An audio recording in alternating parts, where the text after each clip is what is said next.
श्री गणेशाय नमः। श्री गणेशाय नमः। श्री गणेशाय नमः।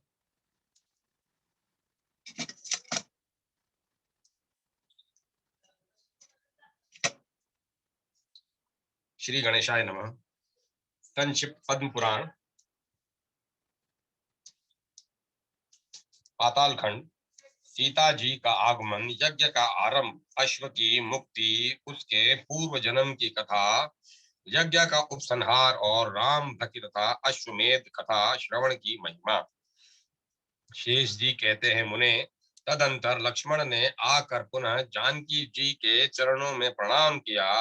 विनयशील लक्ष्मण को आया देख पुनः अपने बुलाए जाने की बात सुनकर सीता जी ने कहा, सुमित्रा नंदन, मुझे श्री रामचंद्र जी ने महान वन में त्याग दिया है, अतः अब मैं कैसे चल सकती हूँ। यही महर्षि वाल्मीकि जी के आश्रम पर रहूंगी और निरंतर श्री राम का स्मरण किया करूंगी।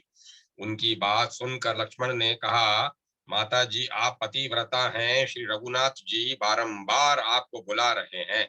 पतिव्रता स्त्री अपने पति के अपराध को मन में नहीं लाती, इसीलिए इस उत्तम रथ पर बैठिए और मेरे साथ चलने की कृपा कीजिए। पति को ही देवता मानने वाली जानकी जी ने लक्ष्मण की ये सब बातें सुनकर आश्रम की संपूर्ण तपस्विनी स्त्रियां तथा वेद वेता मुनियों को प्रणाम किया और मन ही मन श्री राम जी का स्मरण करती हुई वे रथ पर बैठकर अयोध्यापुरी की ओर चली। उस समय उन्होंने बहुमूल्य वस्त्र और आभूषण धारण किए थे। क्रमशः नगरी में पहुंचकर वे सरयू नदी के तट पर गईं, जहां स्वयं श्री रघुनाथ जी विराजमान थे। पातिव्रत्य के तत्पर रहने वाली सुंदरी सीता जी वहां जाकर रथ से उतर गईं और लक्ष्मण जी के साथ श्री रामचंद्र जी के समीप पहुंचकर उन्हें उनके चरणों में लग गई।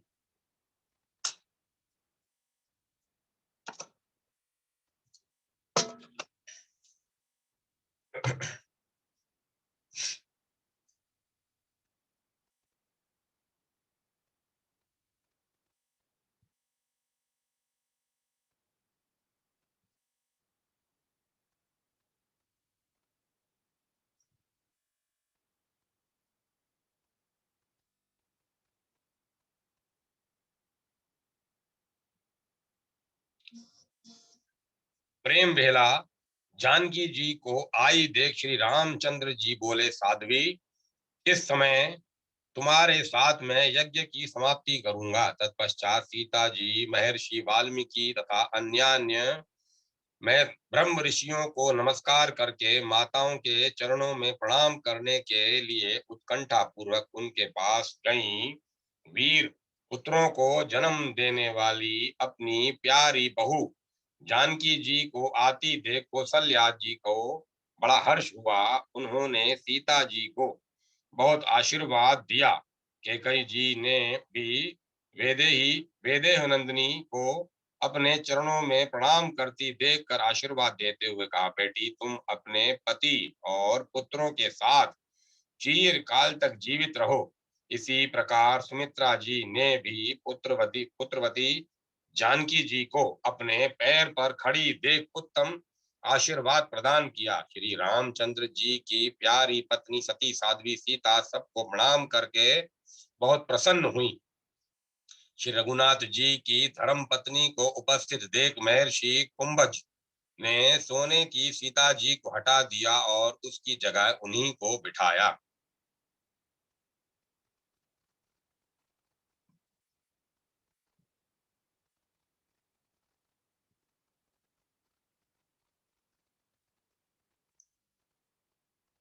उस समय यज्ञ मंडप में सीता जी के साथ बैठे हुए श्री रामचंद्र जी की बड़ी शोभा हुई। फिर उत्तम समय आने पर श्री रघुनाथ जी ने यज्ञ का कार्य आरंभ किया। उन्होंने उत्तम बुद्धि वाले वशिष्ठ जी से पूछा, स्वामिन, अब इस श्रेष्ठ यज्ञ में कौन सा आवश्यक कर्तव्य बाकी रह गया है। राम जी की बात सुनकर महाबुद्धिमान गुरुदेव ने कहा, अब आपको ब्राह्मणों की संतोषजनक पूजा करनी चाहिए। यह सुनकर श्री रामचंद्र जी ने महर्षि कुंभज को पूज्य मानकर सबसे पहले उन्हीं का पूजन किया। रत्न और स्वर्णों के अनेकों भार, मनुष्यों से भरे हुए कई देश तथा अत्यंत प्रीतिदायक वस्तुएं दक्षिणा में देकर उन्होंने पत्नी सहित अगस्त्य मुनि का सत्कार किया। फिर उत्तम रत्न आदि के द्वारा पत्नी सहित महर्षि च्यवन का पूजन किया। इसी प्रकार अन्य अन्य महर्षियों तथा संपूर्ण तपस्वी ऋत्विजों का भी उन्होंने अनेकों भार स्वर्ण स्वर्ण और रत्न आदि के द्वारा सत्कार किया। उस यज्ञ में श्री राम जी ने ब्राह्मणों को बहुत दक्षिणा दी। दीनों, अंधों और दुखियों को भी नाना प्रकार के दान दिए। विचित्र विचित्र वस्त्र तथा मधुर भोजन वितरण वितरण किए। भगवान ने शास्त्र की आज्ञा के अनुसार ऐसा दान किया जो सबको संतोष देने वाला था। उन्हें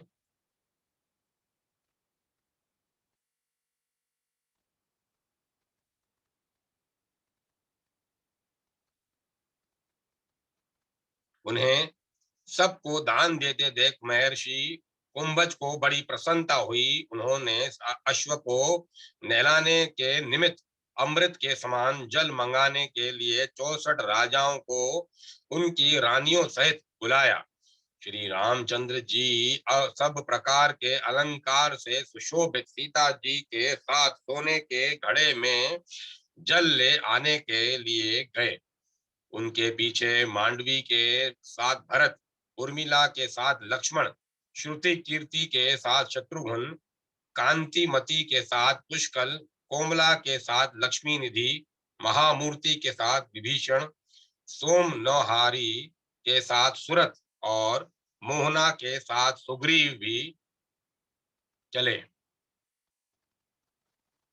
इसी प्रकार और कई राजाओं को वशिष्ठ ऋषि जी ने भेजा। उन्होंने स्वयं भी शीतल एवं पवित्र जल से भरी हुई सरयू में जाकर वेद मंत्र के द्वारा उसके जल को अभिमंत्रित किया। वे बोले, ये जल हे जल, तुम संपूर्ण लोकों की रक्षा करने वाले श्री रामचंद्र जी के यज्ञ के लिए निश्चित किए हुए इस अश्व को पवित्र करो। मुनि के अभिमंत्रित किए हुए उस जल को राम आदि सभी राजा ब्राह्मणों द्वारा सुसंस्कृत यज्ञ मंडप में ले आए। उस निर्मल जल से दूध के समान श्वेत अश्व को नहलाकर महर्षि कुंभज ने मंत्र द्वारा राम जी के हाथ से उसे अभिमंत्रित कराया। श्री रामचंद्र जी अश्व को लक्ष्य करके बोले, महाभा, ब्राह्मणों से भरे हुए इस यज्ञ मंडप में तुम मुझे पवित्र करो। ऐसा कहकर श्री राम ने सीता जी के साथ उस अश्व का स्पर्श किया।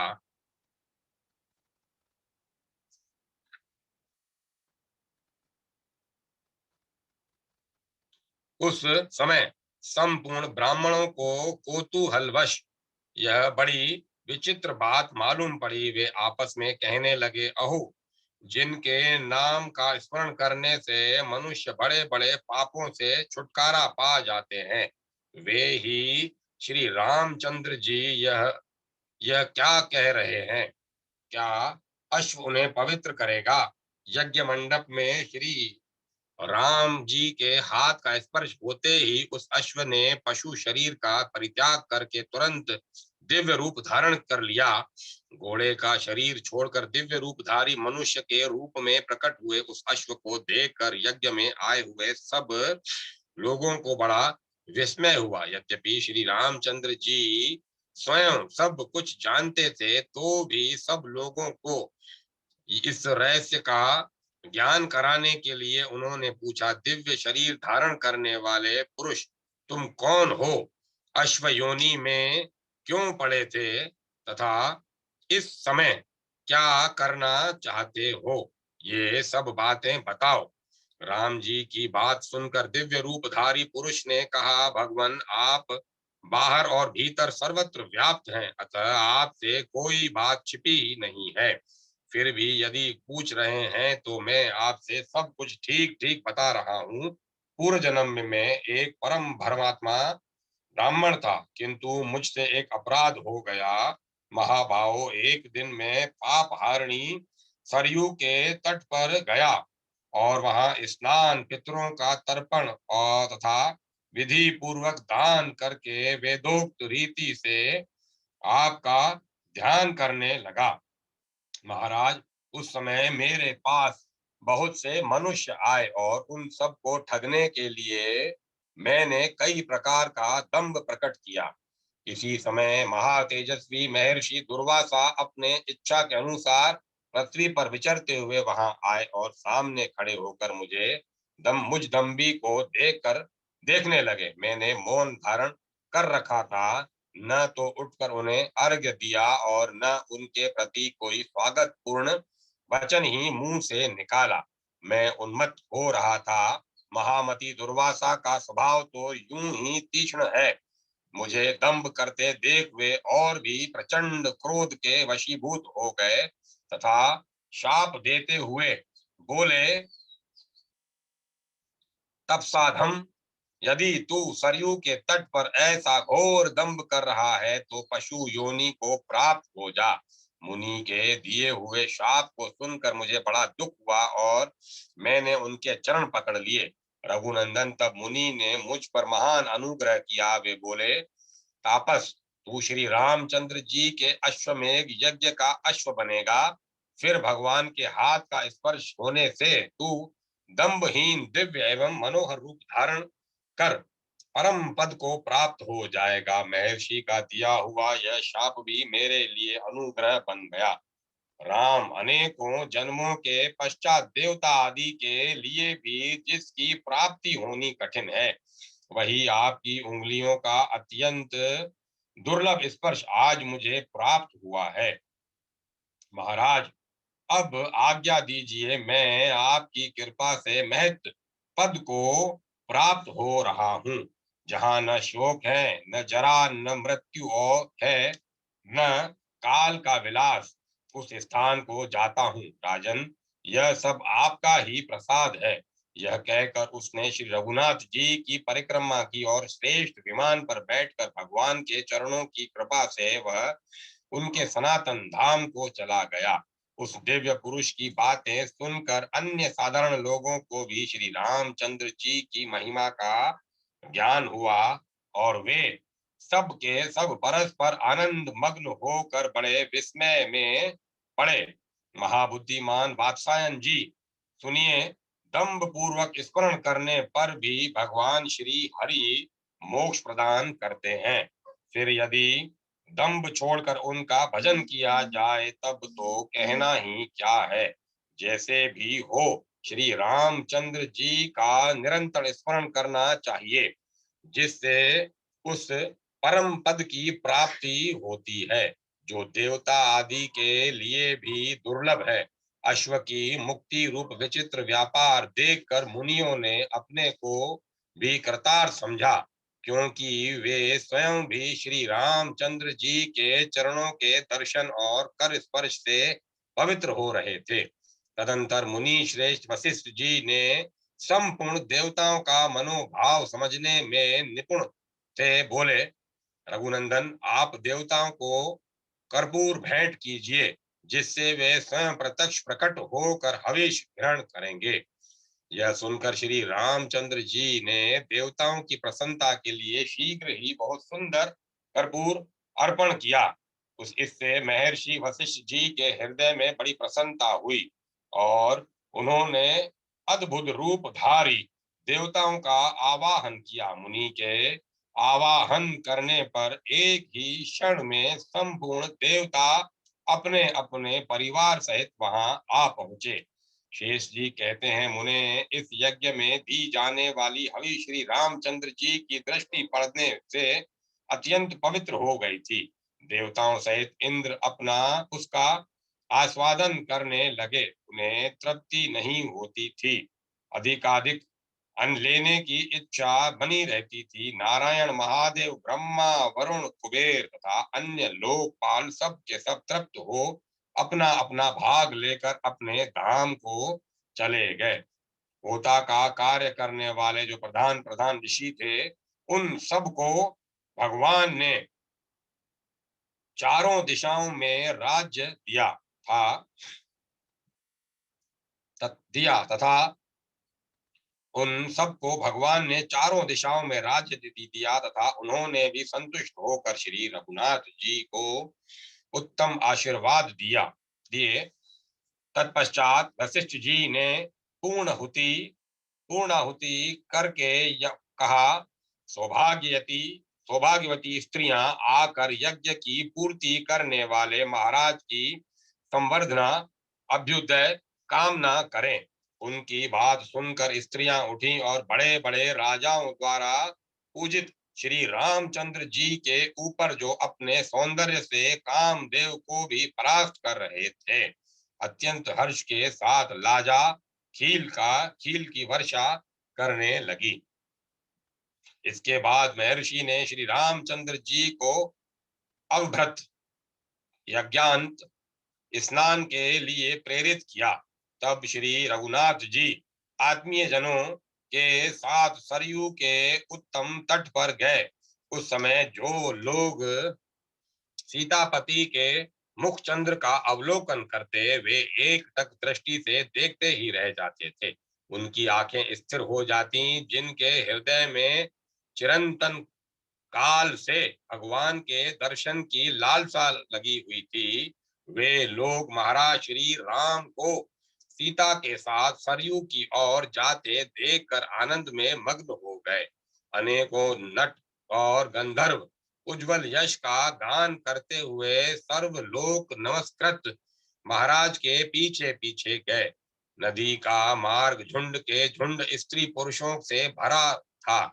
उसी से चलकर वे शीतल एवं पवित्र जल से परिपूर्ण सरयू नदी के समीप पहुंचे। वहां पहुंचकर कमल नयन श्री राम ने सीता जी के साथ सरयू के पावन जल में प्रवेश किया। तत्पश्चात भगवान के चरणों की धूलि से पवित्र हुए उस विश्ववंदित जल में संपूर्ण राजा तथा साधारण जन समुदाय के लोग भी उतरे। धर्मात्मा श्री रामचंद्र जी सरयू के पावन जल प्रवाह में सीता जी के साथ चीर काल तक क्रीड़ा करके बाहर निकले। फिर उन्होंने धोत वस्त्र धारण किया, क्रीट और कुंडल पहने तथा केयूर और कंकड़ की शोभा को भी अपनाया। इस प्रकार वस्त्र और आभूषणों से विभूषित होकर करोड़ों कंदर्पों की सुषमा धारण करने वाले श्री रामचंद्र जी अत्यंत सुशोभित हुए। उस समय कितने ही राजे महाराजे उनकी स्तुति करने लगे। महामना श्री रघुनाथ जी ने सरयू के पावन तट पर उत्तम वर्ण से सुशोभित यज्ञ युप की स्थापना करके अपनी बाजुओं के बल से तीनों लोकों की अद्भुत संपत्ति प्राप्त की, जो दूसरे नरेशों के लिए सर्वथा दुर्लभ है। इस तरह भगवान श्री राम जी ने जनक नंदिनी सीता जी के साथ 3 अश्वमेध यज्ञों का अनुष्ठान किया तथा त्रिभुवन में अत्यंत दुर्लभ और अनुपम कीर्ति प्राप्त की।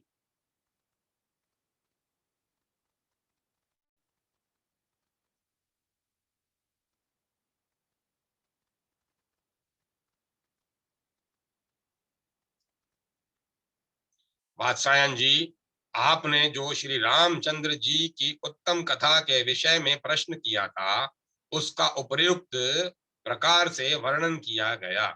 अश्वमेध यज्ञ का वृतांत मैंने चीर विस्तार के साथ कहा है। अब आप और क्या पूछना चाहते हैं? जो मनुष्य भगवान के प्रति भक्ति रखते हुए श्री रामचंद्र जी के इस उत्तम यज्ञ का श्रवण करता है, वह ब्रह्म हत्या जैसे पाप को भी क्षण भर में पार करके सनातन ब्रह्म को प्राप्त होता है। इस कथा के सुनने से पुत्रहीन पुरुष को पुत्रों की प्राप्ति होती है, धनहीन को धन मिलता है, रोगी रोग से और खेद में पड़ा हुआ मनुष्य बंधन से छुटकारा पा जाता है। जिनकी कथा सुनने से दुष्ट चांडाल भी परम पद को प्राप्त होता है, उन्हीं श्री रामचंद्र जी की भक्ति में यदि श्रेष्ठ ब्राह्मण प्रवृत्त हो तो उसके लिए क्या कहना। महाभाग, श्री राम का स्मरण करके पापी भी उस परम पद या परम स्वर्ग को प्राप्त होते हैं, जो इंद्र आदि देवताओं के लिए भी दुर्लभ है। संसार में वे ही मनुष्य धन्य हैं जो श्री रघुनाथ जी का स्मरण करते हैं। वे लोग क्षण भर में इस संसार समुद्र को पार करके अक्षय सुख को प्राप्त होते हैं। इस अश्वमेघ की कथा को सुनकर वाचक को 2 गौ प्रदान करें तथा वस्त्र अलंकार और भोजन आदि के द्वारा उसका तथा उसकी पत्नी का सत्कार करें। यह कथा ब्रह्म हत्या की राशि का विनाश करने वाली है। जो लोग इसका श्रवण करते हैं वे देव दुर्लभ परम पद को प्राप्त होते हैं। वृंदावन और श्री कृष्ण का महात्म्य। ऋषियों ने कहा, सुत जी महाराज, हमने आपके मुख से रामाश्वमेध की कथा अच्छी तरह सुन ली। अब परमात्मा श्री कृष्ण के महात्म्य का वर्णन कीजिए। सुत जी बोले, महर्षियों, जिनका हृदय भगवान शंकर के प्रेम में डूबा रहता है, वे पार्वती देवी एक दिन अपने पति को प्रेम पूर्वक नमस्कार करके इस प्रकार बोली, प्रभु, वृंदावन का महात्म्य अथवा अद्भुत रहस्य क्या है उसे मैं सुनना चाहती हूँ। महादेव जी ने कहा, देवी, मैं यह बता चुका हूँ कि वृंदावन ही भगवान का सबसे प्रियतम धाम है। वह गुहा से भी गुहा, उत्तम से उत्तम और दुर्लभ से भी दुर्लभ है। तीनों लोकों में अत्यंत तीनों लोकों में अत्यंत गुप्त स्थान है। बड़े बड़े देवेश्वर भी उसकी पूजा करते हैं, ब्रह्मा आदि भी उसमें रहने की इच्छा करते हैं। वहां देवता और सिद्धों का निवास है। योगेंद्र और मुनीन्द्र आदि भी सदा उसके ध्यान में तत्पर रहते हैं। श्री वृंदावन बहुत ही सुंदर है और पूर्णानंदमय रस का आश्रय है। वहाँ की भूमि चिंतामणि है और जल रस से भरा हुआ अमृत है। वहाँ के पेड़ कल्प वृक्ष हैं, जिनके नीचे झुंड की झुंड कामधेनु गौएं निवास करती हैं।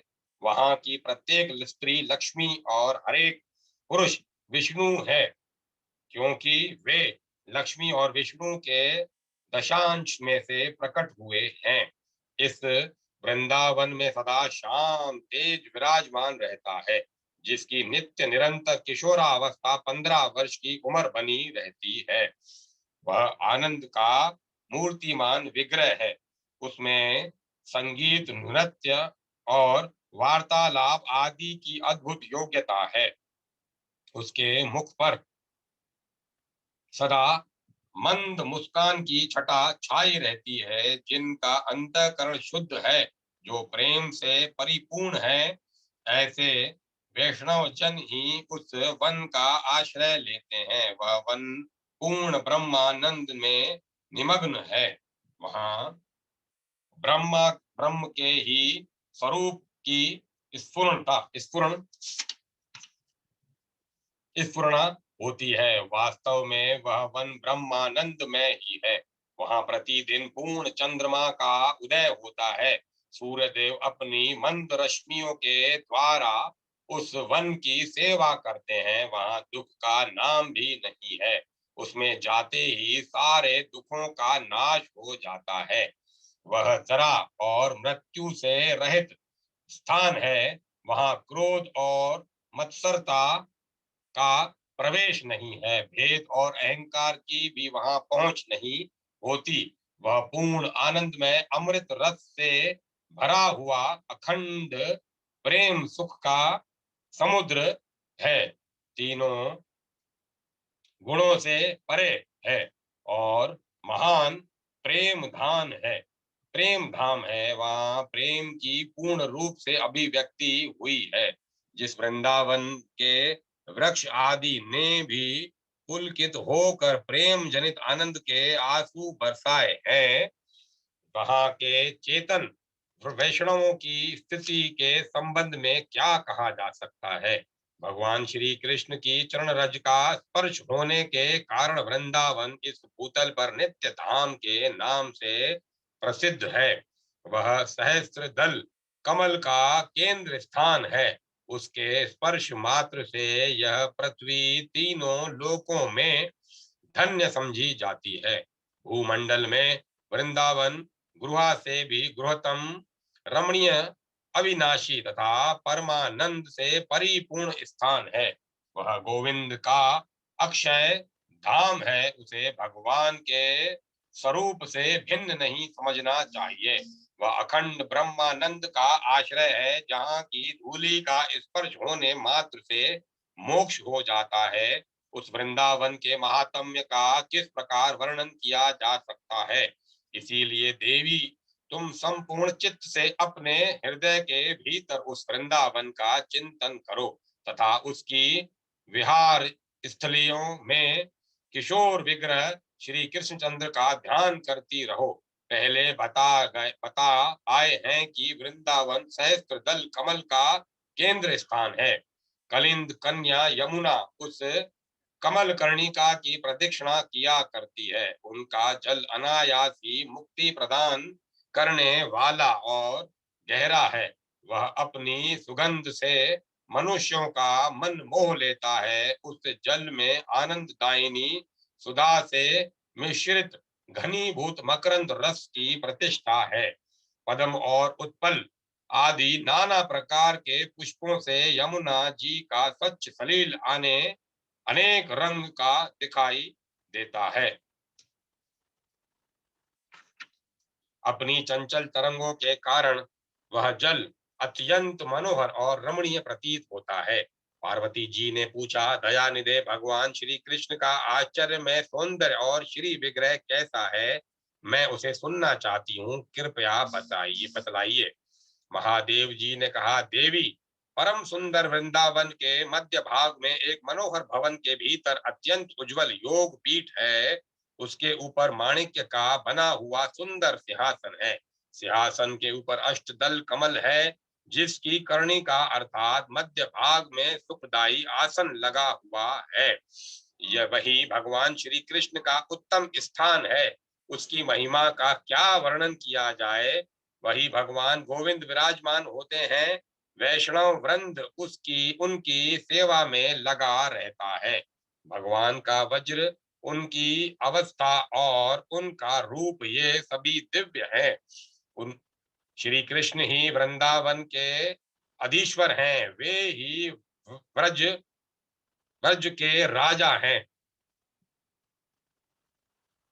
उनमें सदा क्षणविद ऐश्वर्य विद्यमान रहता है। हे वज्र की हे ब्रज की बालक बाल वे ब्रज की बालक बालिकाओं के एकमात्र प्राण वल्लभ हैं और किशोर अवस्था को पार करके यौवन में पदार्पण कर रहे हैं। उनका शरीर अद्भुत है।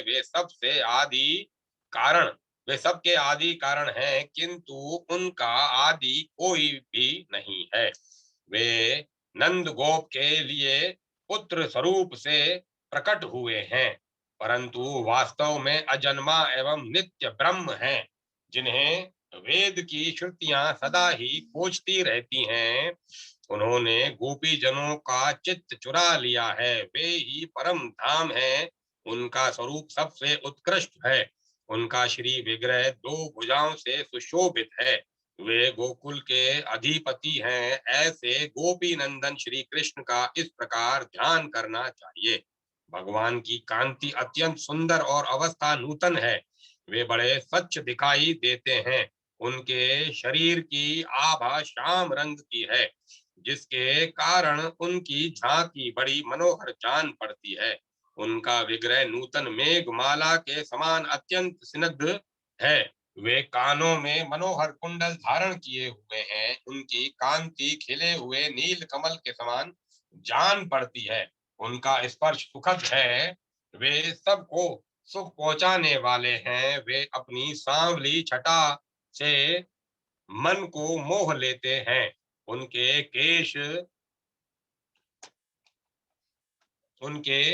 केश बहुत ही चिकने हैं, चिकने काले और घुंघराले हैं। उनसे सब प्रकार की सुगंध निकलती रहती है। केशों के ऊपर ललाट में दक्षिण भाग में श्याम रंग की चूड़ा के कारण वे अत्यंत मनोहर जान पड़ते हैं। नाना रंग के आभूषण धारण करने से उनकी दीप्ति बड़ी उज्जवल दिखाई देती है। सुंदर मोर पंख उनके मस्तक की शोभा बढ़ाता है। उनकी सज धज बड़ी सुंदर है। वे कभी तो मंदार पुष्पों से सुशोभित गोपुछ गोपुछ के आकार की बनी हुई चूड़ा चोटी धारण करते हैं। कभी मोर पंख के मुकुट के से अलंकृत होते हैं और कभी अनेकों मणि माणिक्यों के बने हुए सुंदर किरीटों से विभूषित होते हैं। चंचल अलकावली उनके मस्तक की शोभा बढ़ाती है। उनका मनोहर मुख करोड़ों चंद्रमाओं के समान कांतिमान है। ललाट में कस्तूरी का तिलक है। साथ ही सुंदर गोरोचन की बिंदी की भी शोभा दे रही है। उनका शरीर इंदिवर के समान स्निग्ध और नेत्र कमल दल की भांति विशाल है। वे कुछ कुछ भौहें नचाते हुए मंद मुस्कान के साथ तिरछी चितवन से देखा करते हैं। उनकी नासिका का अग्रभाग रमणीय सुंदर सौंदर्य से युक्त है, जिसके कारण वे अत्यंत मनोहर जान पड़ते हैं। उन्होंने नासाग्र भाग में गजमोती धारण करके उसकी कांति से त्रिभुवन का मन मोह लिया है। उनका नीचे का होंठ सिंदूर के समान लाल और चिकना है, जिससे उनकी मनोहरता और भी बढ़ गई है। वे अपने कानों में नाना प्रकार के वर्णों से सुशोभित स्वर्ण निर्मित मकराकृति कुंडल पहने हुए हैं। उनकी उन कुंडलों की किरण उन कुंडलों की किरण पड़ने से उनका सुंदर कपोल दर्पण के समान शोभा पा रहा है। वे कानों में पहने हुए कमल मंदार पुष्प और मकराकार कुंडल से विभूषित है। उनके वक्ष स्थल पर कौस्तुभ मणि और श्री वत्स चिन्ह शोभा पा रहा है। गले में मोतियों का हार चमक रहा है। उनके विभिन्न अंगों में दिव्य माणिक्य तथा मनोहर स्वर्ण मिश्रित आभूषण सुशोभित हैं। हाथों में कड़े, भुजाओं में बाजूबंद तथा कमर में करधनी शोभा दे रही है। सुंदर मंजिर की सुषमा से चरणों की श्री बहुत बढ़ गई है, जिससे भगवान का श्री विग्रह अत्यंत शोभायमान दिखाई दे रहा है।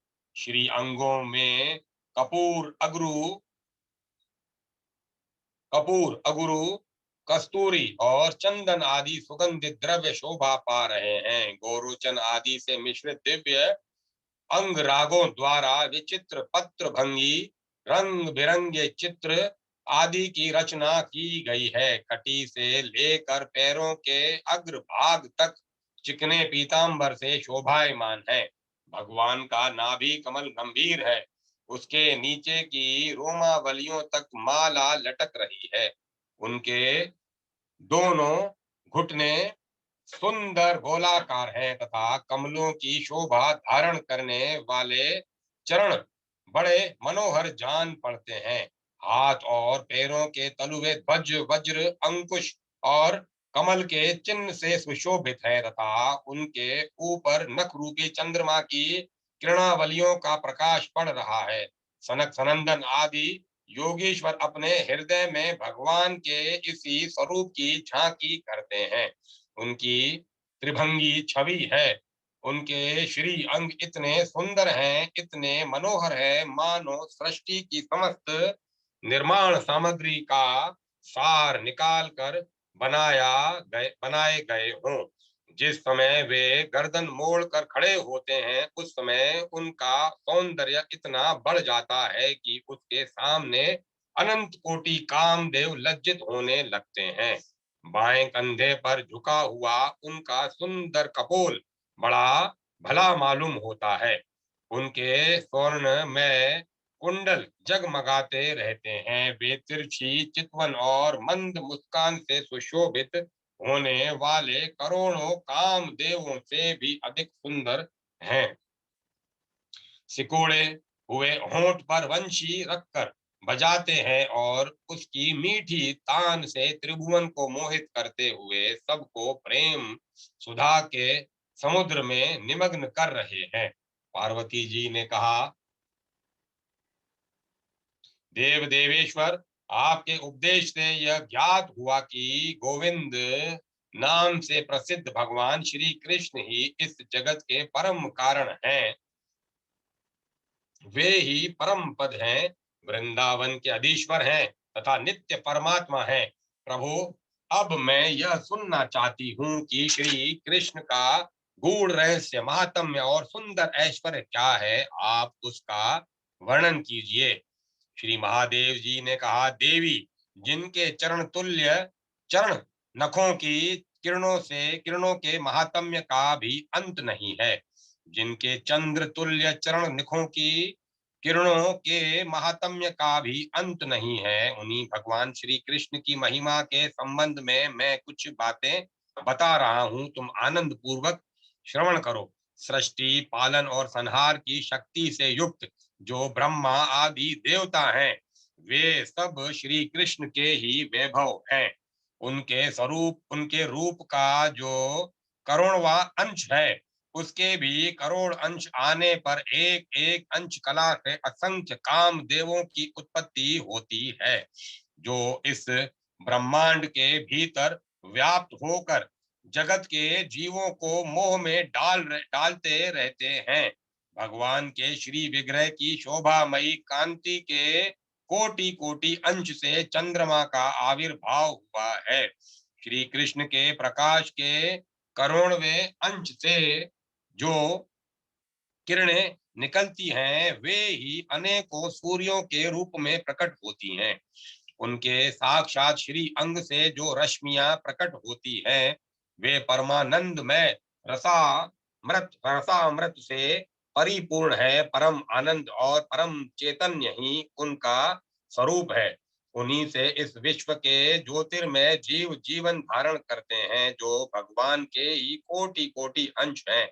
उनके युगल चरणाविंदों के नख रूपी चंद्रकांत मणि से निकलने वाली प्रभा को ही सबका कारण बताया गया है। वह कारण तत्व वेदों के लिए भी दुर्गम्य है। विश्व को विमुग्ध करने वाले जो नाना प्रकार के सौरभ सुगंध हैं, वे सब भगवत विग्रह की दिव्य सुगंध के अनंत कोटि अंश मात्र हैं। भगवान के स्पर्श से ही पुष्प गंध आदि नाना सौरभों का प्रादुर्भाव होता है। श्री कृष्ण की प्रियतमा उनकी प्राण वल्लभा श्री राधा है, वे ही आघा प्रकृति कही गई हैं। श्री राधा कृष्ण और उनके पार्षदों का वर्णन तथा नारद जी के द्वारा ब्रज में अवतीर्ण श्री कृष्ण और राधा के दर्शन। पार्वती जी बोली, दयानिधे, अब भगवान श्री कृष्ण जी के जो पार्षद हैं, उनका वर्णन सुनने की इच्छा हो रही है, अतः बतलाइए। महादेव जी बोले, श्री महादेव जी ने कहा, देवी, भगवान श्री कृष्ण श्री राधा जी के साथ स्वर्ण में सिंहासन पर विराजमान है। उनका रूप और लावण्य वैसा ही है जैसा कि पहले बताया गया है। वे दिव्य वस्त्र, दिव्य आभूषण और दिव्य हार से विभूषित हैं। उनकी त्रिभंगी छवि बड़ी मनोहर जान पड़ती है। उनका स्वरूप अत्यंत स्निग्ध है। वे गोपियों की आंखों के तारे हैं। उपर्युक्त सिंहासन से पृथक एक योग पीठ है, वह भी सोने के सिंहासन से आवृत है। उसके ऊपर ललिता आदि प्रधान प्रधान सखियां जो श्री कृष्ण को बहुत ही प्रिय हैं, विराजमान होती हैं। उनका प्रत्येक अंग भगवन मिलन की उत्कंठा तथा रसावेश से युक्त होता है। ये ललिता आदि सखियां प्रकृति की अंशभूता है। श्री राधिका का ही श्री राधिका ही उनकी मूल प्रकृति है। श्री राधा और श्री कृष्ण पश्चिमाभिमुख विराजमान हैं। उनकी पश्चिम दिशा में ललिता देवी विद्यमान है। वाव्य कोण में श्यामला नाम वाली सखी हैं। उत्तर में श्रीमती धन्या हैं। ईशान कोण में श्री हरि प्रिया जी विराज विराज रही हैं। पूर्व में विशाखा, अग्नि कोण में शेव्या, दक्षिण में पद्मा तथा नेतृत्व कोण में भद्रा है।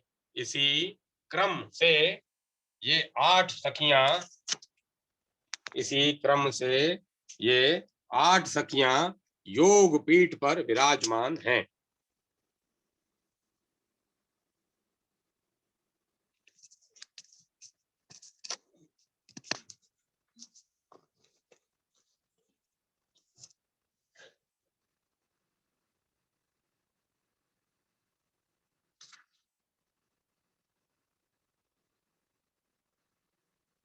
योग पीठ की कर्णिका में परम सुंदरी चंद्रावली की स्थिति है। वे भी श्री कृष्ण की प्रिया हैं। उपर्युक्त 8 सखियां श्री कृष्ण को प्रिय लगने वाली परम पवित्र 8 प्रधान प्रकृतियां हैं। वृंदावन की अधीश्वरी श्री राधा और चंद्रावली दोनों ही भगवान की प्रियतमा हैं। इन दोनों के आगे चलने वाली 1000 गोप कन्याएं हैं, जो गुण, लावण्य और सौंदर्य में एक समान हैं। उन सब के नेत्र विस्मयकारी गुणों से युक्त हैं। वे बड़ी मनोहर हैं। उनका वेश मन को मुग्ध कर लेने वाला है। वे सभी किशोर अवस्था 15 वर्ष की उम्र वाली हैं। उन सब की कांति उज्जवल है। वे सब की सब शाम में अमृत रस से निमग्न रहती हैं। उनके हृदय में श्री कृष्ण के ही भाव स्फुरित होते हैं। वे अपने कमलवत नेत्रों के द्वारा पूजित श्री कृष्ण के चरणाबिंदों में अपना अपना चित्त समर्पित कर चुकी हैं। श्री राधा और श्री चंद्रावली के दक्षिण भाग में श्रुति कन्याएं रहती हैं। वेद की श्रुतियां ही उन कन्याओं के रूप में प्रकट हुई हैं। उनकी संख्या सहस्त्र अयुक्त 1 करोड़ है। उनकी मनोहर आकृति संसार को मोहित कर लेने वाली है। उनके हृदय में केवल श्री कृष्ण की लालसा है। ये नाना प्रकार के मधुर स्वर और आलाप आदि के द्वारा त्रिभुवन को मुग्ध करने की शक्ति रखती है तथा प्रेम से विहल होकर श्री कृष्ण के गूढ़ रहस्य का गान किया करती है। इसी प्रकार श्री राधा आदि के वाम भाग में दिव्य वेश धारणी देव कन्याएं रहती हैं, जो रसातिरेक के कारण अत्यंत उज्जवल प्रतीत होती हैं। वे भांति भांति की प्रणयाचा प्रणय चातुरी में निपुण और तथा दिव्य भाव से परिपूर्ण है। उनका सौंदर्य चरम सीमा को पहुंचा हुआ है। वे कटाक्षपूर्ण चितवन के कारण अत्यंत मनोहर जान पड़ती हैं। उनके मन में उनके मन में श्री कृष्ण के प्रति तनिक भी संकोच नहीं है। उनके अंगों का स्पर्श प्राप्त करने के लिए सदा उत्कंठित रहती हैं। उनका हृदय निरंतर श्री कृष्ण के ही चिंतन में मग्न रहता है। वे भगवान की ओर मंद मंद मुस्काती हुई तिरछी चितवन से निहारा करती हैं। तदनंतर मंदिर के बाहर गोपगण स्थित होते हैं। वे भगवान के प्रिय सखा हैं। उन सब के वेश, अवस्था, बल, पौरुष, गुण, कर्म तथा वस्त्राभूषण आदि एक समान हैं। वे एक समान स्वर से गाते हुए वेणु बजाया करते हैं। मंदिर के पश्चिम द्वार पर श्रीधामा, उत्तर में वसुधामा, पूर्व में सुधामा और दक्षिण द्वार पर किंकणी का निवास है। उस स्थान से पृथक एक स्वर्ण में मंदिर के भीतर स्वर्ण वेदी बनी हुई है।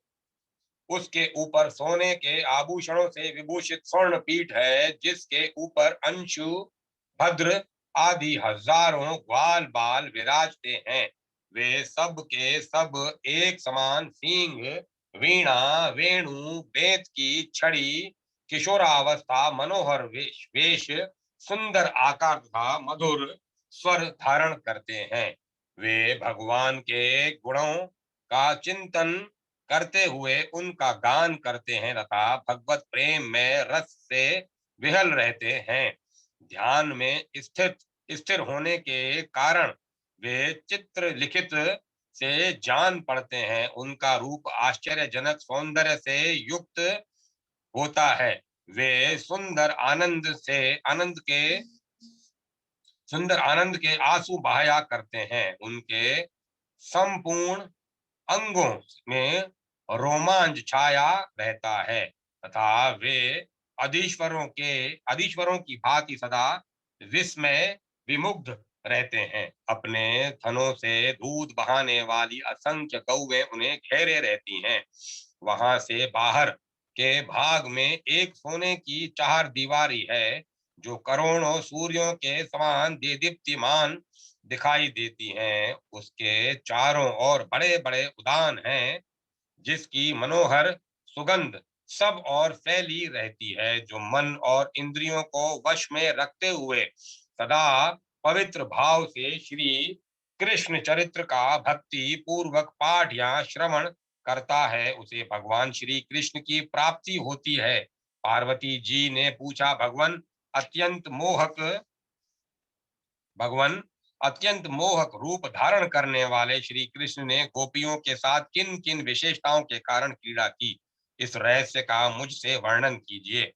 श्री महादेव जी बोले, देवी, एक समय की बात है, मुनि श्रेष्ठ नारद यह जानकर कि श्री कृष्ण का प्राकट्य हो चुका है, वीणा बजाते हुए नंद जी के गोकुल में पहुंचे।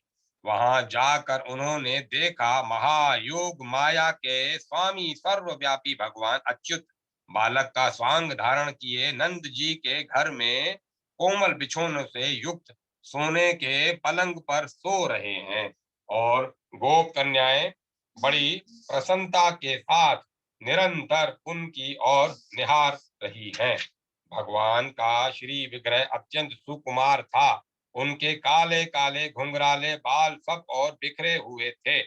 किंचित किंचित मुस्कुराहट के कारण उनके दो एक दांत दिखाई दे जाते थे।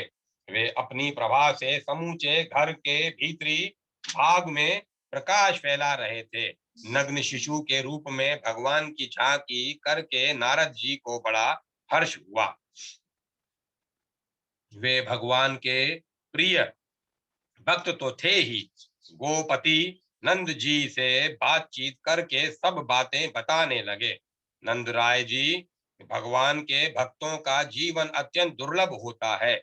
आपके इस बालक का प्रभाव अनुपम है, इसे कोई नहीं जानता। शिव और ब्रह्मा आदि देवता भी इसके प्रति सनातन प्रेम चाहते हैं।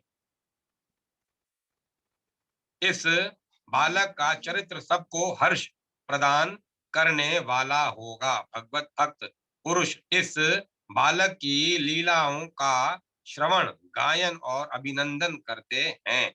आपके पुत्र का प्रभाव अचिंत्य है। जिनका इसके प्रति हार्दिक प्रेम होगा वे संसार समुद्र से तर जाएंगे। उन्हें इस जगत की कोई सुधा कोई उन्हें इस जगत की कोई बाधा नहीं सताएगी।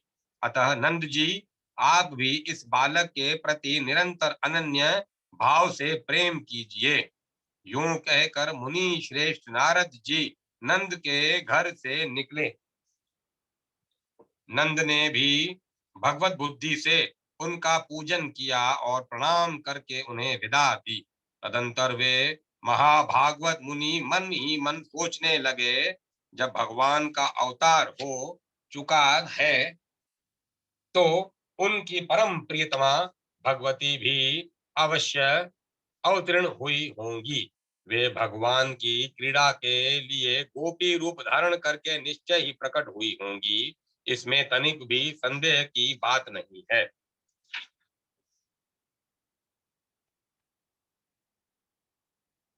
इसीलिए अब मैं ब्रजवासियों के घर घर में घूमकर उनका पता लगाऊंगा। ऐसा विचार कर मुनिवर नारद जी ब्रजवासियों के घरों में अतिथि रूप से जाने और उनके द्वारा विष्णु बुद्धि से पूजित होने लगे। नंद कुमार श्री कृष्ण के सम नंद कुमार श्री कृष्ण में समस्त गोप गोपिकाओं का प्रगाढ़ प्रेम देखकर नारद जी ने उन्हें मन ही मन प्रणाम किया। तदंतर बुद्धिमान नारद जी किसी श्रेष्ठ गोप के विशाल भवन में गए। उस वह नंद जी के वहां वे नंद जी के सखा महात्मा भानु का घर था। वहां जाने पर भानु ने नारद जी का विधिवत सत्कार किया। तत्पश्चात महामना नारद जी ने पूछा, साधो, तुम अपनी धर्म निष्ठता के लिए इस भूमंडल पर विख्यात हो, बताओ क्या तुम्हें कोई योग्य पुत्र अथवा उत्तम लक्षणों वाली कन्या है? नारद जी ने पूछा, साधो, तुम अपनी धर्म निष्ठता के लिए इस भूमंडल पर विख्यात हो, बताओ क्या तुम्हें कोई योग्य पुत्र अथवा उत्तम लक्षणों वाली कन्या है? मुनि के ऐसा कहने पर भानु ने अपने पुत्र को लाकर दिखाया। उसे देखकर नारद जी ने कहा, तुम्हारा यह पुत्र बलराम और श्री कृष्ण का श्रेष्ठ सखा होगा तथा आलस रहित होकर सदा उन दोनों के साथ विहार करेगा। भानु ने कहा, मुनिवर, मेरे एक पुत्री भी है जो इस बालक की छोटी बहन है, कृपया उस पर भी दृष्टिपात कीजिए।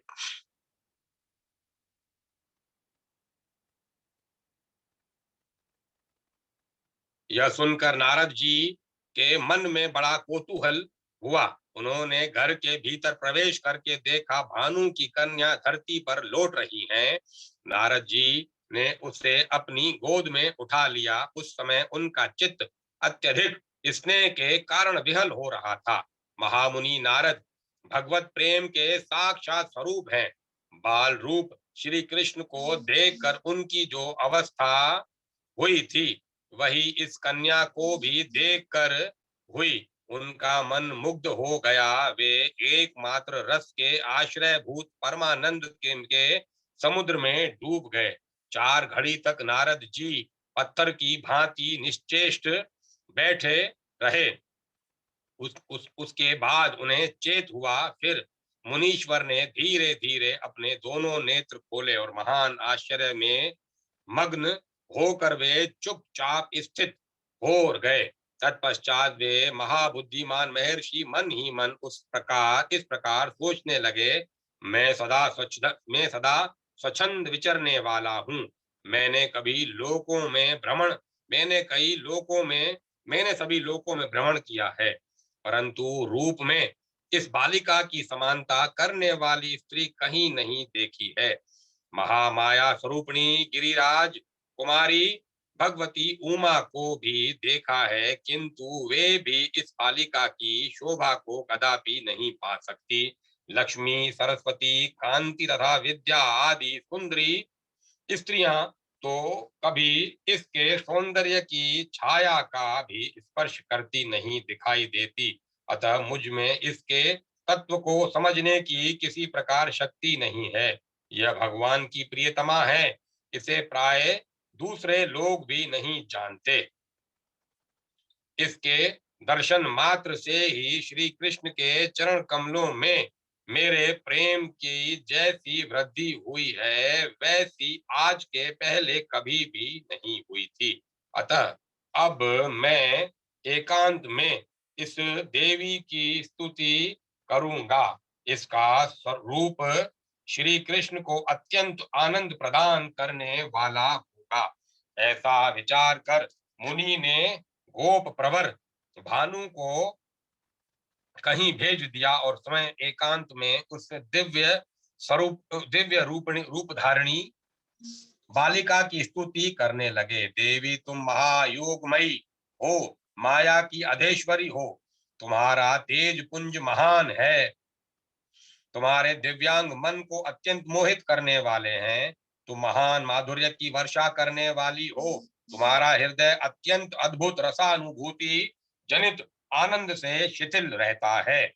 मेरा कोई महान सौभाग्य था जिससे तुम मेरे नेत्रों के समक्ष प्रकट हुई हो। देवी, तुम्हारी दृष्टि सदा आंतरिक सुख में निमग्न दिखाई देती है। तुम भीतर की ही भीतर किसी महान आनंद से परितृप्त जान पड़ती हो। तुम्हारा यह प्रश्न मधुर एवं शांत मुखमंडल तुम्हारे अंतःकरण में किसी परम आश्चर्य में आनंद के उद्रेक की सूचना दे रहा है। सृष्टि, स्थिति और संहार तुम्हारे ही स्वरूप हैं। तुम्ही इनका अधिष्ठान हो, तुम्ही विशुद्ध सत्यमयी हो तथा तुम्ही परा विद्या रूपिणी उत्तम शक्ति हो। तुम्हारा वैभव आश्चर्य में है। ब्रह्मा और रुद्र आदि के लिए भी तुम्हारे तत्व का बोध होना कठिन है। बड़े बड़े योगीश्वरों के ध्यान में भी तुम कभी नहीं आती। तुम्ही सबकी अधीश्वरी हो। इच्छा शक्ति, ज्ञान शक्ति और क्रिया शक्ति, ये सब तुम्हारे अंश मात्र हैं। ऐसा ही मेरी ऐसी ही मेरी धारणा है। मेरी बुद्धि में यही बात आती है। माया से बालक रूप धारण करने वाली परमेश्वर महाविष्णु की जो माया मई अचिंत्य विभूति है, वे सब तुम्हारी अंशभूता हैं। तुम आनंद रूपणी शक्ति और सबकी ईश्वरी हो, इसमें तनिक भी संदेह की बात नहीं है। निश्चय ही भगवान श्री कृष्ण वृंदावन में तुम्हारे ही साथ क्रीड़ा करते हैं। कुमारा अवस्था में भी तुम अपने रूप से विश्व को मोहित करने की शक्ति रखती हो। तुम्हारा जो स्वरूप तुम्हारा जो स्वरूप भगवान श्री कृष्ण को परम प्रिय है, मैं उसका दर्शन करना चाहता हूँ। माहेश्वरी, मैं तुम्हारे शरण में आया हूँ, चरणों में पड़ा हूँ। मुझ पर दया करके इस समय अपना वह मनोहर रूप प्रकट करो, जिससे देखकर नंद नंदन श्री कृष्ण भी मोहित हो जाएंगे। जो यूं कहकर देव ऋषि नारद जी श्री कृष्ण का ध्यान करते हुए इस प्रकार उनके गुणों का गान करने लगे। भक्तों के चित्त चुराने वाले श्री कृष्ण तुम्हारी जय हो। वृंदावन के प्रेमी गोविंद तुम्हारी जय हो। बाकी बोहों के कारण अत्यंत सुंदर वंशी बजाने में व्यग्र मोर पंख का मुकुट धारण करने वाले गोपी मोहन तुम्हारी जय हो, जय हो। अपने श्री अंगों के कुकुम अपने श्री अंगों में कुकुम लगाकर रत्न में आभूषण धारण करने वाले नंद नंदन तुम्हारी जय हो, जय हो। अपने किशोर स्वरूप में से प्रेमी जनों का मन मोहने वाले जगदीश्वर, एक दिन वह दिन कब आएगा जबकि मैं तुम्हारी ही कृपा से तुम्हें अभिनय तरुणावस्था के कारण अंग अंग में मनोहरण शोभा धारण करने वाली इस दिव्य रूपा बालिका के साथ देखूंगा। नारद जी जब इस प्रकार कीर्तन कर रहे थे, उसी समय वह बालिका क्षण भर में अत्यंत मनोहर दिव्य रूप धारण करके पुनः उनके सामने प्रकट हुई।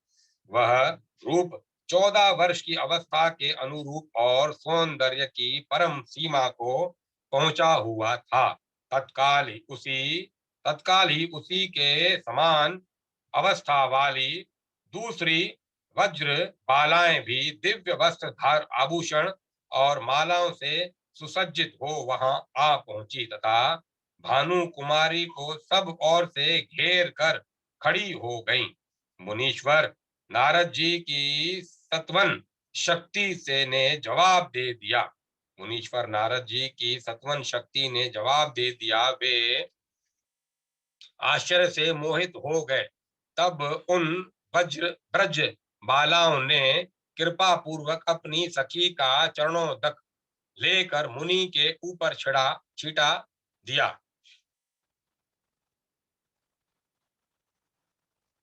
इस प्रकार जब वे होश में आए तो बालिकाओं ने कहा, मुनि श्रेष्ठ, तुम बड़े भाग्यशाली हो जो महान योगेश्वरों के भी ईश्वर हो। तुम बड़े भाग्यशाली हो, तुम योगेश्वरों के भी ईश्वर हो। तुम्ही ने पराभक्ति के साथ सर्वेश्वर भगवान श्री हरि की आराधना की है। भक्तों की इच्छा पूर्ण करने वाले भगवान की उपासना उपासना वास्तव में तुम्हारे ही द्वारा हुई है। यही कारण है कि ब्रह्मा और रुद्र आदि देवता, सिद्ध मुनीश्वर तथा अन्य भगवत भक्तों के लिए भी जैसे देखना और जानना कठिन है, जिसे देखना और जानना कठिन है, वही अपनी अद्भुत अवस्था और रूप से सबको मोहित करने वाली यह श्री कृष्ण की प्रियतमा हमारी सखी आज तुम्हारे समक्ष प्रकट हुई है। निश्चय ही यह तुम्हारे किसी अचिंत्य सौभाग्य का प्रभाव है। ब्रह्म ऋषि, धैर्य धारण करके शीघ्र ही उठो, खड़े हो जाओ और इस देवी की प्रदक्षिणा करो। इसके चरणों में बारंबार मस्तक झुका लो। फिर समय नहीं मिलेगा, यह अभी इसी क्षण अंतर ध्यान हो जाएंगी। अब इसके साथ तुम्हारी बातचीत किसी तरह नहीं हो सकेगी। ब्रजबालाओं का चित्त स्नेह से विहल हो रहा था। उनकी बातें सुनकर नारद जी नाना प्रकार के वेश विन्यास से शोभा पाने वाली उस दिव्य बाला के चरणों में 2 मुहूर्त तक पड़े रहे। तदंतर उन्होंने भानु को बुलाकर उस सर्व शोभा संपन्न कन्या के संबंध में इस प्रकार कहा। गोप श्रेष्ठ, तुम्हारी इस कन्या का स्वरूप और स्वभाव दिव्य है। देवता भी इसे अपने वश में नहीं कर सकते। जो घर इसके चरण चिन्हों से विभूषित होगा, वहां भगवान नारायण संपूर्ण देवताओं के साथ निवास करेंगे और भगवती लक्ष्मी भी सब प्रकार की सिद्धियों के साथ वहां मौजूद रहेंगी। अब तुम संपूर्ण आभूषणों से विभूषित इस सुंदरी कन्या को परा देवी की भांति समझकर इसके अपने घर में यत्न पूर्वक रक्षा करो। ऐसा कहकर भगवत भक्तों में श्रेष्ठ नारद जी ने मन ही मन उस देवी को प्रणाम किया और उसी के स्वरूप का चिंतन करते हुए वे गहन वन के भीतर चले गए। राधे श्री राधे श्री राधे श्री राधे।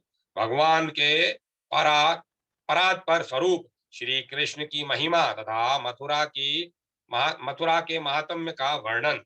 श्री महादेव जी ने कहा, देवी महर्षि वेद व्यास ने विष्णु भक्त महाराज अम्बरीश से जिस रहस्य का वर्णन किया था, वही मैं तुम्हें भी बतला रहा हूँ। एक समय की बात है, राजा अम्बरीश बद्री का आश्रम में गए। वहां परम जितेंद्रिय महर्षि वेद व्यास विराजमान थे। राजा ने विष्णु धर्म को जानने की इच्छा से महर्षि को प्रणाम करके उनका सत्वन करते हुए कहा, भगवन, आप विषयों से विरक्त हैं, मैं आपको बारंबार नमस्कार करता हूँ। प्रभु, जो परम पद उद्वेग शून्य शांत है, जो सचिदानंद स्वरूप और पर ब्रह्म के नाम से प्रसिद्ध है, जिसे परम आकाश कहा गया है, जो इस भौतिक जड़ आकाश से सर्वथा विलक्षण है। वहां किसी रोग व्याधि का प्रवेश नहीं है तथा जिसका साक्षात्कार करके मुनिगण भव सागर से पार हो जाते हैं, उस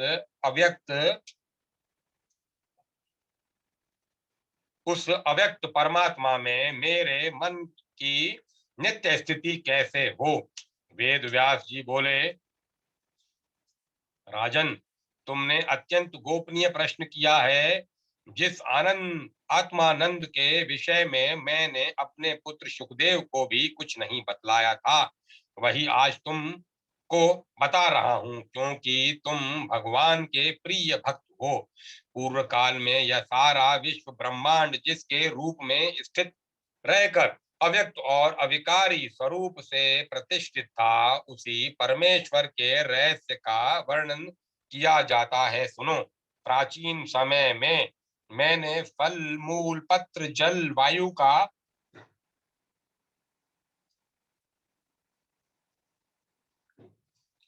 का आहार करके कई हजार वर्षों तक भारी तपस्या की।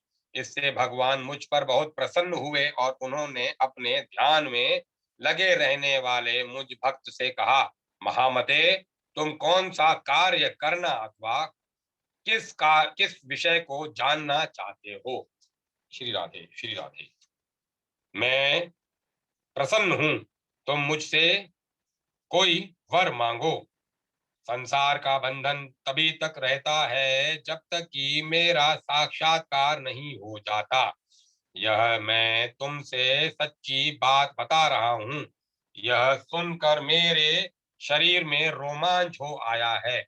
मैंने श्री कृष्ण से कहा, मधुसूदन, मैं आप ही के तत्व का यथार्थ रूप से साक्षात्कार करना चाहता हूं।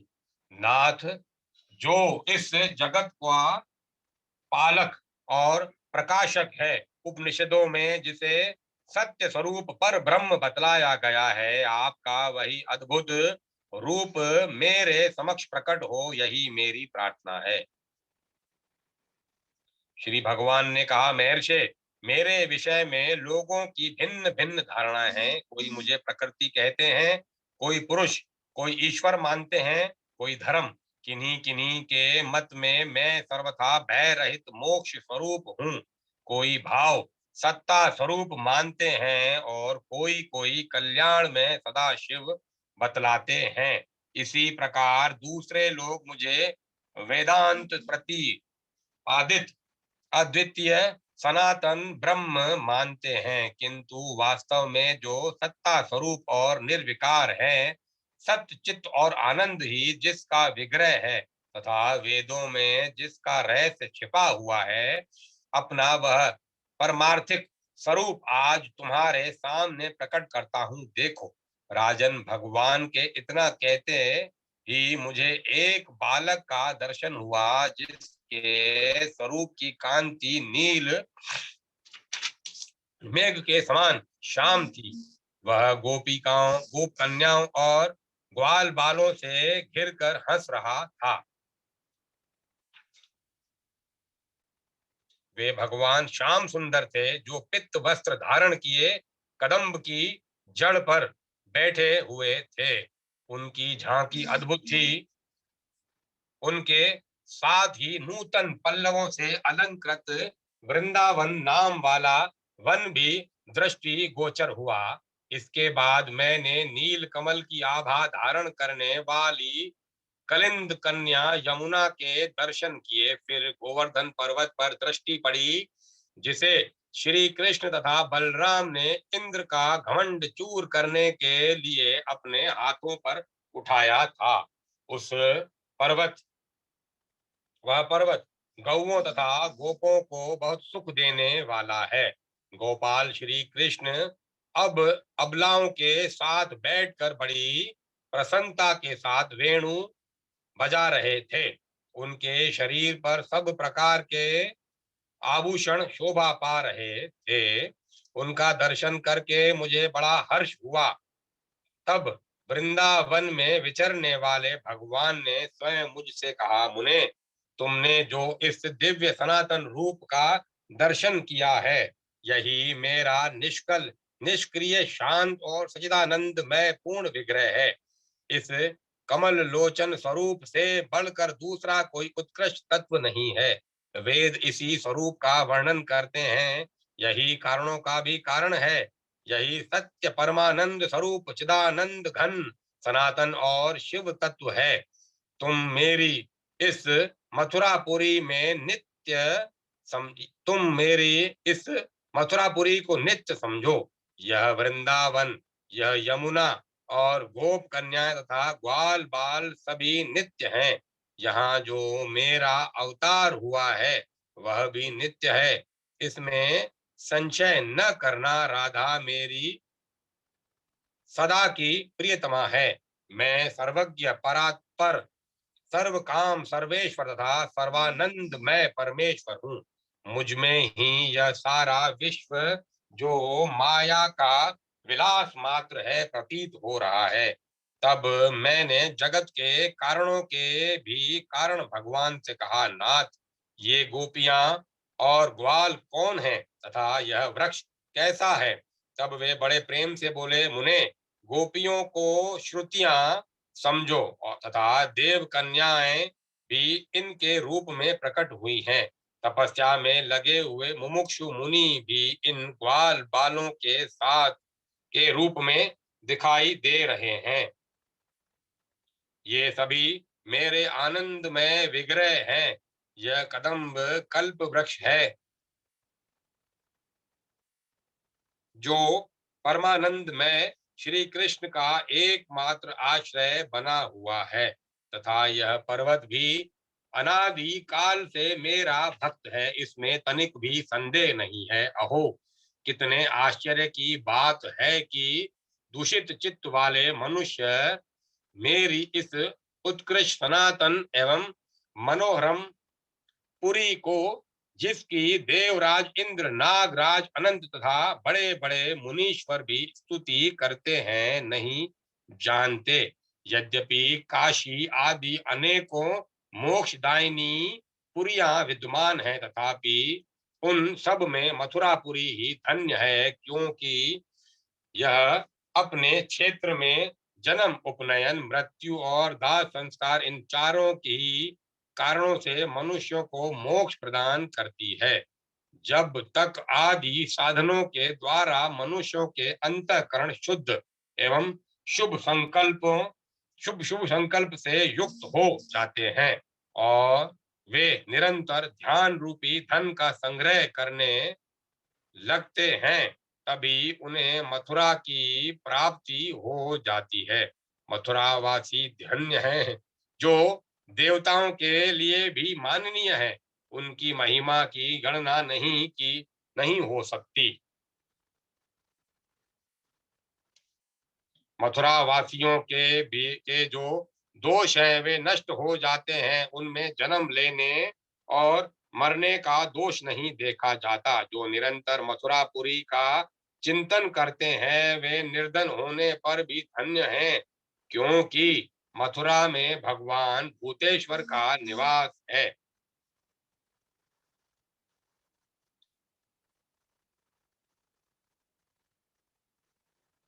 जो पापियों को मोक्ष प्रदान करने वाले हैं। देवताओं में श्रेष्ठ भगवान भूतेश्वर मुझको सदा ही प्रिय हैं, क्योंकि वे मेरी प्रसन्नता के लिए कभी भी मथुरापुरी का परित्याग नहीं करते। जो मनुष्य भूतेश्वर को नमस्कार, उनका पूजन अथवा स्मरण नहीं करता वह मनुष्य दुराचारी है। जो मेरे परम भक्त शिव का पूजन नहीं करता उस पापी को किसी तरह मेरी भक्ति नहीं प्राप्त होती।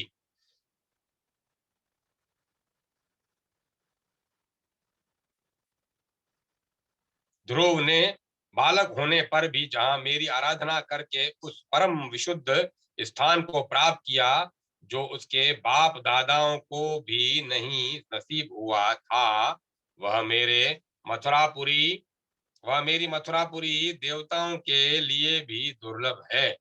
वहां जाकर मनुष्य यदि लंगड़ा या अंधा होकर भी प्राणों का परित्याग करे तो उसकी भी मुक्ति हो जाती है। महामना वेद व्यास, तुम इस विषय में कभी संदेह न करना। यह उपनिषदों का रहस्य है जिसे मैंने तुम्हारे सामने प्रकाशित किया है। जो मनुष्य पवित्र होकर भगवान के श्री मुख से कहे हुए इस अध्याय का भक्ति पूर्वक पाठ या श्रवण करता है उसे भी सनातन मोक्ष की प्राप्ति होती है।